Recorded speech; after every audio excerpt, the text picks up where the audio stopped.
নমস্কার। আজ একটা খুব সুন্দর টপিক নিয়ে আলোচনা করব। থাম্বনেলে দেখেছেন নিশ্চয়ই যে ভগবান বিষ্ণুর সব থেকে প্রিয় জায়গা বৈকুণ্ঠ ধাম সম্বন্ধে আলোচনা করব। আপনারা অনেক শাস্ত্রে শুনেছেন যে ধর্ম করলে, ভালো ফল করলে, ধর্মের প্রতিষ্ঠিত হলে বৈকুণ্ঠ ধামে নাকি আমরা যাব। তো এই বৈকুণ্ঠ কোথায় এবং ভগবান নিজে এই বৈকুণ্ঠ সম্বন্ধে কি বলছেন আজকে ডিটেলসে আলোচনা করব। আদৌ কি সত্যিকারের বৈকুণ্ঠ ধাম বলে কিছু আছে, নাকি শুধু আমরা ধর্মের দোহাই দিয়ে মানুষকে এরকম বোঝানো হয় যে তুমি ধর্ম ভালো পথে চললে তুমি বৈকুণ্ঠ ধাম পাবে, অর্থাৎ সেখানে অনেক কিছু ভালো ভালো জিনিস হয়, ভগবানের কাছেই থাকতে পারবে। তো চলুন এই বিষয়ে ভগবান নিজে কি বলছেন সেই সম্বন্ধে আলোচনা করব। এবং বিভিন্ন বিজ্ঞানীরা, নাসা হোক বা ইসরো হোক বা আরও অন্যান্য যে সমস্ত সংস্থা, বৈজ্ঞানিক সংস্থা রয়েছে, তারাও এই বিষয়গুলো একটু আলোচনা করেন, দেখেন যে এত জায়গা তারা ঘুরছেন, কোথায় সেই জায়গাটা আদৌ কি তারা খুঁজে পেয়েছেন সেই সম্বন্ধে আলোচনা করব। চলুন শুরু করা যাক। দেখা যাক যে তাহলে ভগবান বিষ্ণুর যে ধাম অর্থাৎ বৈকুণ্ঠ ধাম সেটা কোথায় আদৌ আছে কিনা। তার আগে বলেনি, আপনি যদি আমার চ্যানেলের প্রথম দর্শক হয়ে থাকেন তাহলে আপনাকে ধন্যবাদ। যারা অনেকদিন ধরে আমার সাথে যুক্ত হয়ে রয়েছেন তাদেরকে অশেষ ধন্যবাদ। আর কি করবেন, ভিডিও চলাকালীন যদি মনে হয় ভিডিওটা একটু ভালো হয়েছে তো অবশ্যই একটা লাইক দেবেন, এবং যদি নতুন হয়ে থাকেন তাহলে সাবস্ক্রাইব করবেন, এবং পাশে যে আইকন বাটনটা রয়েছে সেখানে অলে প্রেস করে দেবেন। তাহলে কি হবে, যখনই আমি এই রিলেটেড কোনো ভিডিও দেবো আপনি সাথে সাথে পেয়ে যাবেন। চলুন শুরু করা যায়। দেখুন, অ্যাকচুয়ালি শাস্ত্র মতে এই যে ভগবান বিষ্ণু আবাসস্থল আমরা কথায় বলি না বৈকুণ্ঠ ধাম, অর্থাৎ যা আমরা বিষ্ণু পুরাণ, ভাগবত পুরাণ বা কিছু কিছু বৈষ্ণব যে শাস্ত্রগুলো রয়েছে সেখান থেকে পাওয়া যায় যে ভগবান বিষ্ণু নাকি বৈকুণ্ঠ ধামে থাকে। তাহলে এই বৈকুণ্ঠ ধাম পুরাণে কি লেখা আছে দেখুন। এই বৈকুণ্ঠ ধাম শাস্ত্র মতে ভগবানের বলছে চিরস্থায়ী অধিষ্ঠান, যা মায়ার প্রভাব মুক্ত, অর্থাৎ অজড়, অবিনশ্বর। এখানে অবিনশ্বর কোনো কিছুই থাকে না, অর্থাৎ এগুলো থেকে ঊর্ধ্বে, অর্থাৎ পরম পবিত্র একটা জায়গা। এই ধামে জাগতিক যত কিছু সৃষ্টির ঊর্ধ্বে, যেখানে দুঃখ, জন্ম, মৃত্যু এই চক্রগুলো থাকে না, সেখানে ভগবান স্বয়ং মাতা লক্ষ্মীর সাথে একে অপরের সাথে মানে একদম এক হয়ে থাকেন ওখানে। আর কি, সেখানে ভক্তরা নাকি চিরকাল ভগবানের সেবা করতে পারেন। তো এই একটা কনসেপ্ট আছে আমাদের পুরাণ অনুযায়ী। তাছাড়াও ভাগবত পুরাণে বলা হয়েছে এই যে সৃষ্টির কেন্দ্রে অজস্র পাপড়ি যুক্ত যে পদ্মরূপে যে ব্রহ্মাণ্ড, তারও ঊর্ধ্বে যে স্তর বা লোক আছে, তারও ঊর্ধ্বে সেই গোলক বা সে ঊর্ধ্বে, সেখানে হচ্ছে সর্বোচ্চ ধাম, যেটা হচ্ছে বৈকুণ্ঠ ধাম। এটা ভাগবত পুরাণে লেখা আছে। তাহলে মোটামুটি একটা আমরা কনসেপ্ট পেলাম কি, যে বৈকুণ্ঠ ধাম এইরকম একটা জিনিস। কিন্তু ব্যাপার হচ্ছে যে ভগবান নিজে কেন এই বৈকুণ্ঠ ধাম সম্বন্ধে কি কি বলে গেলেন এবং কি বললেন সেটা আমাদের জানা দরকার। তার আগে আমরা বুঝিনি বিষ্ণুর ধাম, তো ভগবান বিষ্ণুর ধাম বৈকুণ্ঠ। তাহলে আগে আমি যেমন প্রতিটা টপিকেই আলোচনা করি, প্রতিটা দেখবেন আমি বলি যে প্রতিটা কথারই একটা করে মানে থাকে, বিনা মানেতে কোনো কথা হয় না, কোনো শব্দ হয় না। যেমন আমি বুঝিয়েছিলাম যে প্রতিটা গীতার যে লাইন আগেকারগুলো আছে, যদি দেখেছেন যারা সাথে দেখেছেন তারা জানবেন, আমি প্রতিটাই কিন্তু সংস্কৃত শ্লোক ভেঙে বোঝানোর চেষ্টা করি। কারণ আমি মনে করি প্রতিটা জিনিসই ইন্টারনাল, এক্সটার্নালি খালি দেখাবার জন্য করা হয়ে থাকে, ভিতরে ঘটে বলেই বাইরে আমরা দেখাই। তাহলে এখানে বিষ্ণু অর্থাৎ ভগবানকে আমরা আরেকটা নাম যেটা দিই পরম পুরুষ, সেটা হচ্ছে বিষ্ণু। বিষ্ণু কথার অর্থটা আমাদেরকে আগে জানতে হবে। তো ভগবান তো বলে দিলাম, ঈশ্বর তো বলে দিলাম, কিন্তু মানেটা কি, এই বিষ্ণুই কেন কথাটা এলো।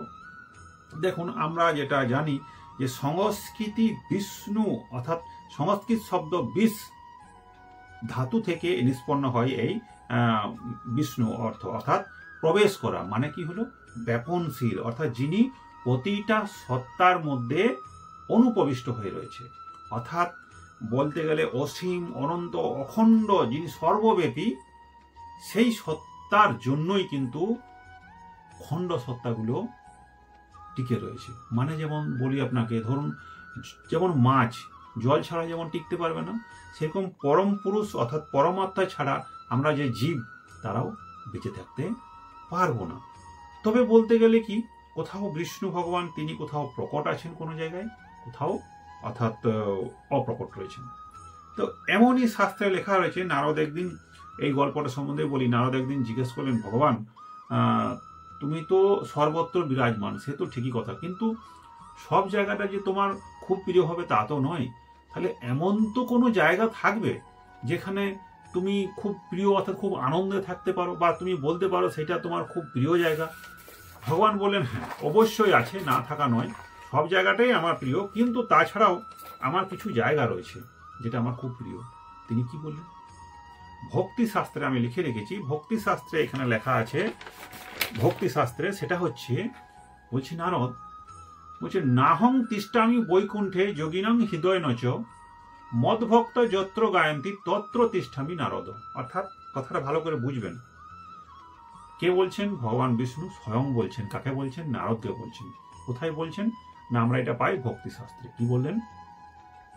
নাহং তিষ্ঠামি বৈকুণ্ঠে যোগিনং হৃদয় নচ মদভক্তা যত্র গায়ন্তী তত্র তিষ্ঠামি নারদ। অর্থাৎ তিনি বললেন দেখো নারদ, আমি কিন্তু বৈকুণ্ঠে থাকি না।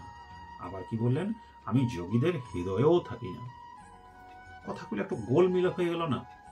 ভগবান বলছেন আমার প্রিয় স্থান বৈকুণ্ঠ, আবার এই শ্লোকটাতে বলছেন যে তিনি বৈকুণ্ঠে থাকেন না, আবার যোগীদের হৃদয়েও থাকেন না।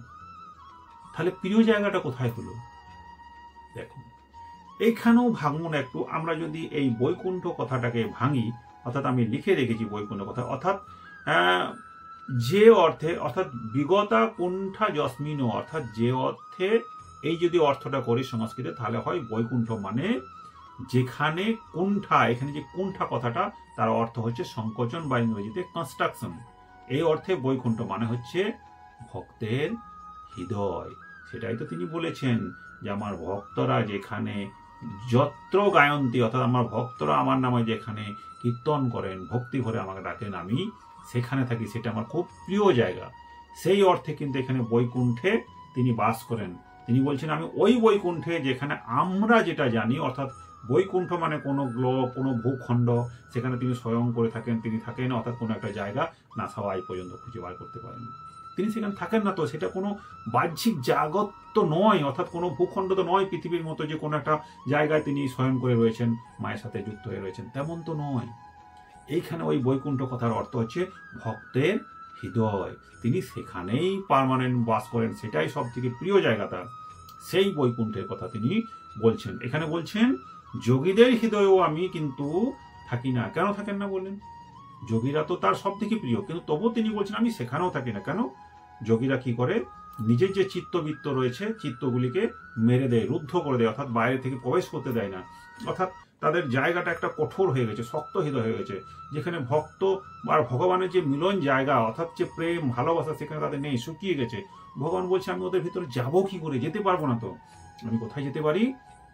যেখানে ভগবান স্বয়ং বলছেন যে আমি বৈকুণ্ঠে, অর্থাৎ ভগবান বলছেন নিজে যে যেখানে ভক্ত আমার রয়েছে, যে ভক্ত, কেমন ভক্ত? যে ভক্ত আমার নাম নিয়ে সর্বদাই কীর্তন করছেন, হরি ভক্তি করছেন, সেই হৃদয়ে যেখানে কুণ্ঠা কনস্ট্রাকশন হয়ে আছে শুধুমাত্র আমি, সেখানে লাজ লজ্জা কুণ্ঠা এই বোধগুলো তার নেই, শুধু কীর্তন করছে ললিত নৃত্যকাই, যেমন আমার মহাপ্রভু কীর্তন করেছিলেন, কিছু দেখতেন না, জাস্ট হরি ছাড়া কিছু বুঝতেন না। সেই ভগবান বলছেন আমি সেই হৃদয়ে, অর্থাৎ সেই বৈকুণ্ঠে আমি থাকি, আলাদা করে কোনো কিন্তু আমার ভূখণ্ড বলে কোনো কিছু নেই। ওই যে আমরা বলি না সব লোক আছে এতগুলো করে, 7টা 5টা লোক কত রকম বলা হয়, এরকম ধরনের কোথাও কিছু নেই। এটা সবই মনের একটা স্তর। যখন আপনি সাধনাতে বসবেন না, তখন এই স্তরগুলো আপনি পার হবেন একে একে। সেই জিনিসগুলোই বাহ্যিক জগতে আমাদেরকে দেখানো হয়। যেমন আমি বলেছিলাম না মহাভারতে যে সূত্রগুলো, প্রথম সূত্র ভিতরে হয় বলে বাইরে দেখানো হয়েছে নাটক আকারে, তো এটাও ঠিক তাই। এবার দেখুন একটু আমি বলি, দেখবেন এই যে ভক্ত বলি না, ভক্ত ভাগ আছে কিছু। ভগবান বলছেন আমি ভক্ত তো আমার সবাই, কিন্তু তার মধ্যেও বিশেষ কিছু ভক্ত রয়েছে। কেমন? একটা ভক্ত ভাবে যে পরম পুরুষ সবাইকার, তো তিনি সর্বত্র বিরাজমান, আর আমি যেহেতু সেই সবাইকার মধ্যে একজন এবং এই জগতেরই, তাই ভগবান আমার, অর্থাৎ এই ধরনের একটা ভাব থাকে ভক্তের। 2 নম্বর ভক্ত আছে, তিনি ভাববেন যে ভগবান আমারও এবং সেই সঙ্গে অন্যান্যরও। তো এই দুটোই খুব ভালো ভক্তি বা ভক্ত বোঝায় না। 3 নম্বর একটা ভক্ত আছে, তারা কিভাবে? ভগবান শুধুমাত্র আমার, আমি এই সম্পত্তি কারোর সাথে ভাগ করে নেব না। ভগবান শুধুমাত্র আমার, আমি আর পৃথিবীতে কাউকে কিছু চাই না, এই সম্পত্তি আমি কাউকে ভাগ দিতেও চাই না। এটাই হচ্ছে উত্তম ভক্তি। এটার একটা উদাহরণ দিই আপনাকে, সেটা হচ্ছে দেখবেন একবার ভগবান কৃষ্ণ তার লীলাতে দেখিয়েছেন যে তিনি নাটক করলেন, কেমন একটা বুদ্ধি করলেন যে নারদকে বললেন যে দেখো নারদ, আমার মাথা ব্যথা সারছে না। ভগবানের মাথা ব্যথা সারছে না, তো প্রভু বলুন এত ওষুধ দিয়েও তো সবকিছু কত কত বৈদ্যরা এলো, আপনার মাথা ব্যথা তো সারাতে পারছে না। তাহলে আপনি এবারে বলুন যে আপনার মাথা ব্যথা কোন ওষুধে সারবে, কারণ আপনার মাথা ব্যথা সারানোর ক্ষমতা কোনো বৈদ্যের নেই। তো বললে হ্যাঁ আছে, বলতে পারি, তুমি যদি আনতে পারো তাহলে আমি কিন্তু ঠিক হয়ে যাবো। বলছে প্রভু আমি আপনার জন্য আমি তো সবই করতে পারি, আপনি বলুন না। বলছে দেখো, কোনো ভক্ত যদি তার চরণের ধুলো আমাকে দিতে পারে এবং আমি যদি সেটা মাথায় লাগাতে পারি তাহলে কিন্তু আমি ঠিক হয়ে যাব। নারদ শুনে তো অবাক, এই ধুলো তো কোথাও পাওয়া যাবে না, আর কেনই বা কেউ দিতে যাবেন। তবু চেষ্টা করে নারদ বেরিয়ে গেল এদিকে ওদিকে, যেতে যেতে যেতে যেতে যাকেই জিজ্ঞেস করে দেখো ভাই, তোমাদের ভগবান অর্থাৎ আমার ভগবান খুব মাথা ব্যথা কোনো ওষুধে সারছে না, তিনি বলেছেন যদি চরণের ধুলো পাওয়া যায় তাহলে সে ঠিক হয়ে যাবে, তো তোমার চরণ ধুলো একটু দাও। ওরে বাবারে নারদ, আপনি বলছেন কি ভগবান আমার অধিষ্ঠান, আমার ভগবান, আমি তাকে চরণের ধুলো দেবো? আমি কি পাপী হবো? এরকম নারদ তুমি বলতে পারো? না, আমি কখনোই দিতে পারি না, আমার ভগবান। আরেকজনের কাছে যাই, ওই একই কথা, বাবা রে ভগবান ঈশ্বর, তাকে কি আমার চরণে ধুলে দিতে পারি? নারদ তুমি কি বলছো? নারদ খুব দুঃখ পেলেন, দেখলেন এবার কি করা যায়।